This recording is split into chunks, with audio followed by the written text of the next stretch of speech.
Good evening, and welcome to another edition of the HGP Sport. I am Stanford Howard. Thanks for joining us. Let's turn our attention to some dominoes. Straight dominoes, face down, and shuffle. Fans rallied as they sing the tickets and showed their hands, and it all came down to the men and the money. Samuel Gillis reports. On the weekend, domino lovers gathered with much anticipation to compete at Mambo's Bar on Bar Street, Kitty. Double six time was $1,400, an entrance fee $12,000 per team. Over 20 teams turned out to see who would capture the winning prize.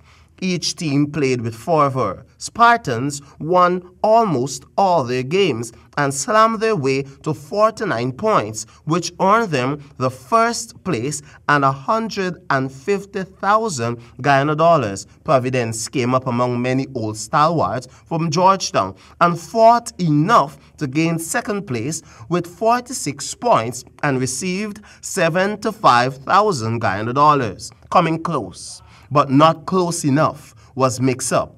With 43 points, they walked away with $4,000 to $5,000 Guyana dollars along with trophies. I can be a domino for a very long time. The game is my game, but it's just that the time, right? When you walk in, you're busy. I find the time to do that. It's been like 40 years, and that's my game. I don't party, I don't. This is my sport, and I love that. Games were played in good spirit, and the players had a great time.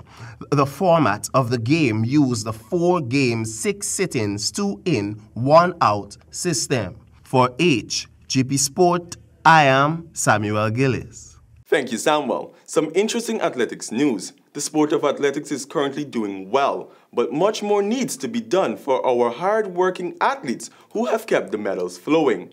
This call was made by the Athletics Association of Guyana, who will soon be filing an injunction challenging the MOU signed between the government and the GFF. Jaden Samuels files this report. The Memorandum of Understanding between the Government of Guyana and the Guyana Football Federation that was signed for the 30-year lease of 7.3 acres of land to construct a football facility at Durban Park, Georgetown, and house the head office of the GFF was not taken well by the Athletics Association of Guyana. Council member to the Athletics Association of Guyana, Keith Campbell, during an interview with HGP Sport, made it clear that this move is a slap in the face of athletics, who has overtaken football by many leaps. Let me give you a little history. The arch was placed at the head of Brigdam as a gift from Alcan, which was the parent company of Demba. Demba, you know, is an abbreviation for Demerara Bauxite. Why it was sited there? Because there was a large horse race track at Durban Park. And the reason why it was sited there is because they proposed to build a stadium, a track and field stadium. So they say the arch must be the gateway to the stadium. Hence the scrapping of the horse racing. Anyone my age, around my age group and older, could substantiate what I'm saying. It's not anything I've invented. The first half was utilized for the Jubilee Park, no problem. You still have enough land there for a stadium. Why give it to football when our standard of football is so poor? And it was promised to athletics in the 60s. I read that in the Guyana Graphic as a boy. Now I'm a grandfather with gray hair. And you're giving it a sport that the standard is so poor? Come on, man, where's the logic? As I said earlier, Georgetown is perhaps the only capital city in the world without an athletic stadium. Right the wrong, give athletics as earned it, give it to athletics, it was promised to athletics. A very vocal Campbell reiterated that there is no issue with football or the government, but questioned why more money isn't being given to the sport of athletics, which has always done better than football. I have nothing personal against football. I have a few classmates who are national players in the form of Roddy Walcott, Andrew Tanner, and Anthony Caleb played for division football for Santos for a number of years. Paul O'Neill is my personal friend. But the standard of football is very poor. Anyone who wants to be honest will accept that. And yet still you find the government and private sector keep pumping a lot of dollars in football, which I consider an abomination.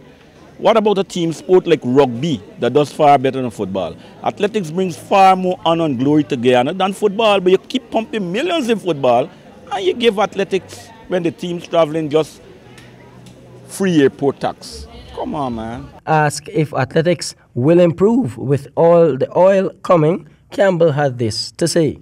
Mr. Campbell, with all the oil that is upon us, do you see a brighter future for athletics?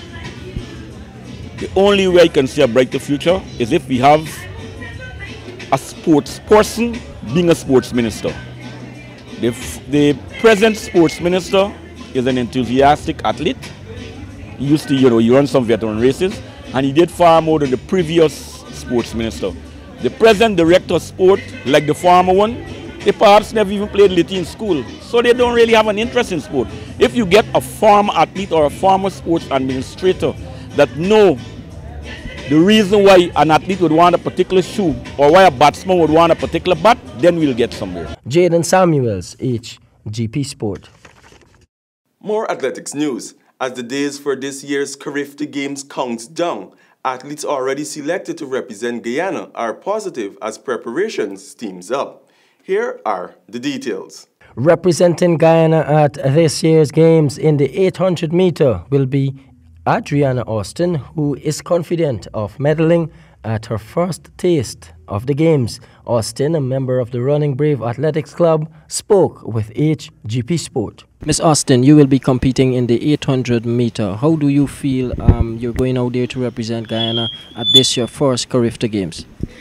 Honestly, personally to me, this is one of the best feelings, an amazing opportunity to show Guyana and the world what the talents I have and to what my coaches have formed me into. How old are you? I'm 14 years old. Are you where you think you need to be ahead of these games? Have you been looking at clips? Have you been taking a look at YouTube to see exactly, what the atmosphere is like? Yeah, actually, I've been watching the last Hgptv Games, 800 meter, the one that happened in Bahamas. I analyze the athletes to see who I might be competing with, so I will know how to train and how I can get better. Okay, what are you going out there for? I'm going out there to win. To win? I'm going out there to win and to show the world who Adriana Austin is. Kelsia Smith will be representing the land of many waters in the 400 meters, a race she's not nervous about. Kelsia Smith, you will be competing in this year's Hgptv Games 400 meters. What's the feeling like ahead of these games? But I feel like I will go there to complete strong, and I will make sure Guyana proud, come back with goal, and also make my coach proud. I'm a model. Are you nervous? No. You think you have what it takes to win? Yes. Every night I just get up and every night I just train. After training, around 8 o'clock, when I go back, I just train. Okay, so you will be going out there hoping to bring back gold for Guyana? Yeah. Meantime, another member of the Running Brave Athletics Club, Princess Brown, will go to the games a second time in the triple and long jump events. Brown mentioned that she's currently putting the bits and pieces together ahead of the games. Well, this honestly is the best feeling ever because having the chance to go and represent my country, I'm very, very thankful for that. Okay, how hard are you training towards these games? Very hard. I mean, sometimes I even have to train mornings and afternoons, on a Sundays. So I'm training very hard for this event. Okay. Do you think you are where you need to be ahead of these games? Well, not exactly. I feel that because I went last year, I feel from last year to now I'm not physically stronger, and I could do a lot more in the gym. So I'm not there as yet, but I'm getting there. Jaden Samuels, Hgp Sport. Thank you, Jaden. Now we switch our attention to hockey.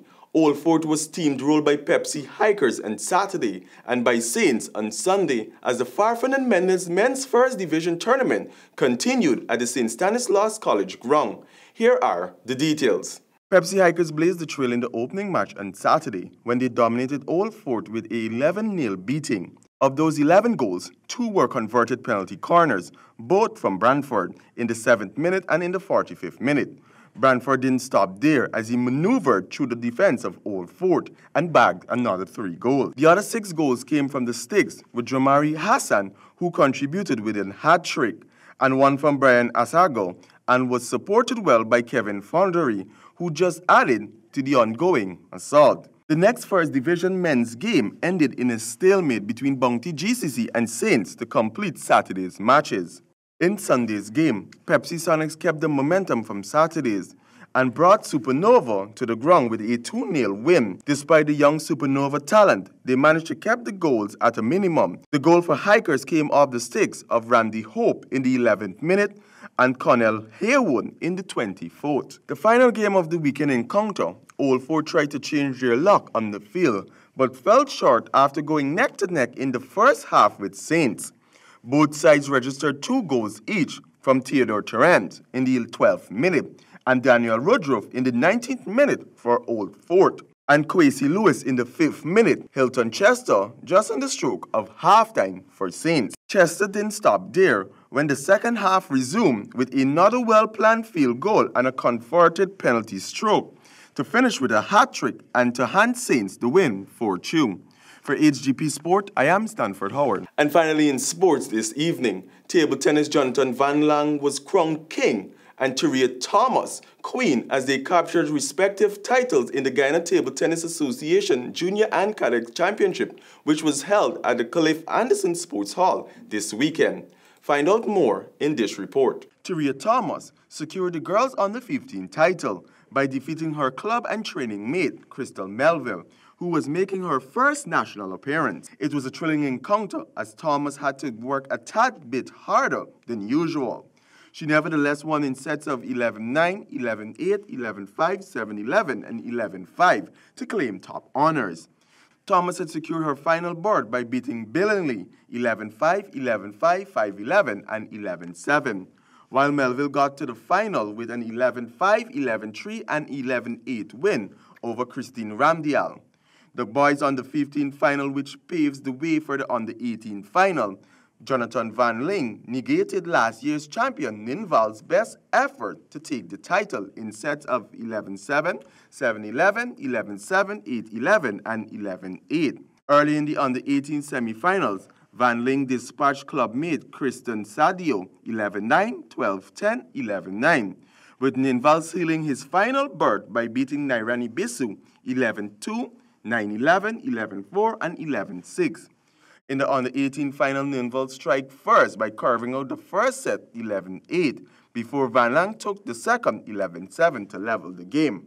In the third, Van Lang showed his dominance by taking the third set 11-5.